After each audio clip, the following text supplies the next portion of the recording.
Então, queridos, que bom estar de volta com vocês aqui. E eu não estou sozinha, dá uma olhada aqui. Olha as moças que estão comigo. Oi, amores!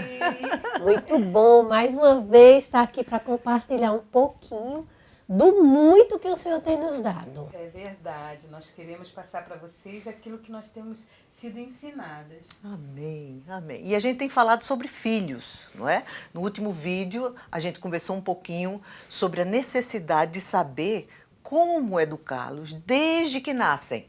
E a gente vai conversar bastante sobre isso um pouquinho mais na frente. Por quê? Porque existe uma base. Toda disciplina, todo ensino na palavra, você tem que calçar com informações e com conteúdo precioso. E hoje nós vamos falar um pouquinho sobre isso.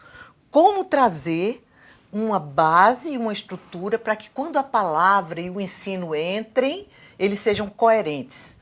Por isso que nós hoje vamos falar um pouquinho mais a respeito dessa base.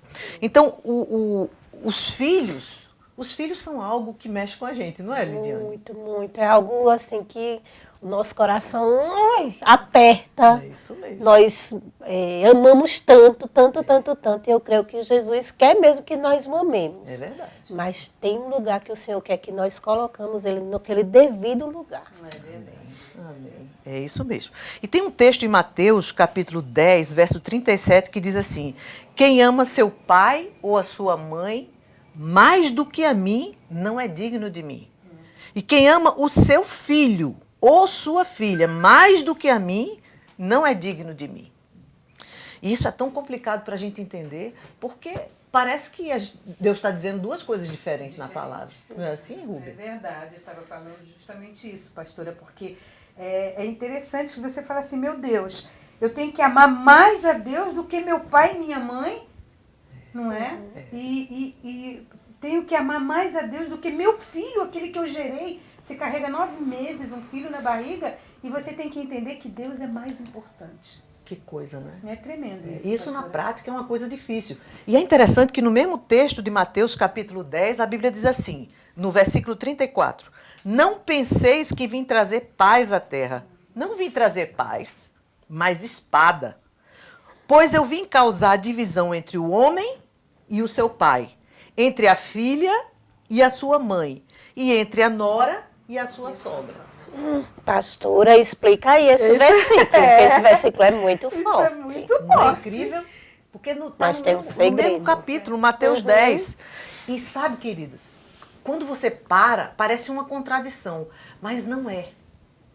O que Jesus está dizendo aqui e afirmando depois é o seguinte: você imagina, você conhece Jesus, recebe Jesus, e quantas histórias a gente não escuta de pais que rejeitaram seus filhos por causa disso. O comportamento muda, surpreendentemente eles começam a obedecer pai e mãe, mas isso, ao invés de trazer uma alegria para os pais, traz uma preocupação, até uma rejeição. Nós tivemos no Egito, há algum tempo atrás, e são muçulmanos. E é algo assustador, porque o muçulmano que adora o seu Deus, quando um filho se converte, ele mata o filho. Eles precisam fugir dos pais, porque eles entram numa loucura tão grande que eles buscam os filhos para matar. E é algo assim muito incrível, porque você não imagina uma situação como essa, não é? Mas é assim. E você ouve, você fala assim, meu Deus, mas se a palavra de Deus diz que é para você ter unidade, você está juntando, como é que pode a própria palavra dizer que você tem que separar, que veio para separar? Não é incrível? É incrível isso, você fica assim, meu Deus, o que é isso? É isso aí. Mas vamos de forma prática entender, né? A Bíblia está dizendo que quando eu tenho que escolher entre um princípio da palavra, entre uma ordem de Jesus, um mandamento da palavra e a vontade do meu filho, eu preciso rejeitar a vontade do meu filho e me abraçar com as Escrituras. E assim são em todas as relações. Verdade. Não há relação com Deus quando eu o amo parcialmente. Eu preciso amá-lo acima de todas as coisas. Ele é o número 1. Ele é o primeiro. Cada vez que você preferir um marido, um filho, ou até a sua própria vontade ao Senhor, nós estamos saindo do propósito. O Senhor Jesus diz assim, eu não tenho nada com você. Sim. Por que ele diz isso? Porque ele deu tudo. Não tem nada que ele não tenha dado. Verdade. Ele entregou tudo que ele tinha. E a relação com ele é a mesma. Não é? E o que acontece? Acontece que quando a gente vai para a prática da vida, quantos relacionamentos a gente teve que a gente estava muito bem, mas se tocasse nos filhos, acabou o relacionamento. Ainda que meu filho não tivesse razão, biblicamente falando, eu rejeito aquela pessoa, eu rejeito os princípios da palavra, eu rejeito o relacionamento com meus irmãos, porque o Senhor Jesus diz assim, se você me ama de verdade, você obedece a minha instrução. Verdade. Então ele só crê no nosso amor por ele quando a gente obedece. Aquele que me ama, obedece os meus mandamentos. Exatamente, é por aí.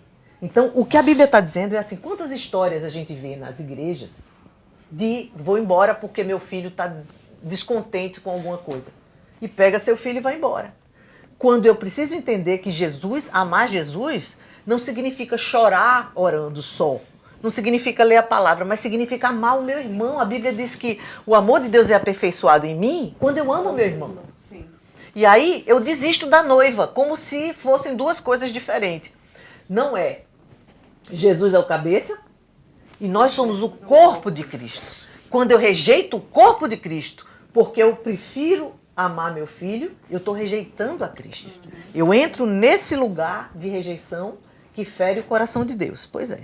E Apocalipse diz assim, eles, pois, venceram por causa do sangue do Cordeiro e por causa da palavra do testemunho que deram, mesmo em face da morte, não amaram a própria vida. Então, quantos filhos foram comidos por leões porque aqueles irmãos resolveram não abrir mão do seu amor por Jesus? Eles foram ao ponto de perder, de ver o seu filho sendo destruído por um animal, mas ele não abriu mão de amar o Senhor. O que é que nós temos feito nas nossas igrejas? A gente prefere proteger a nossa família e nós esquecemos de cuidar da noiva de Cristo. Existe uma consequência para isso. E se nós não entendermos o que significa isso, nós podemos trocar de igreja à vontade, nós podemos explicar as nossas razões, quanto fomos feridos e quanto nosso filho foi ferido, mas isso não vai valer diante do Pai. Aqui não há um conselho para você deixar seu filho sem cuidados. Não.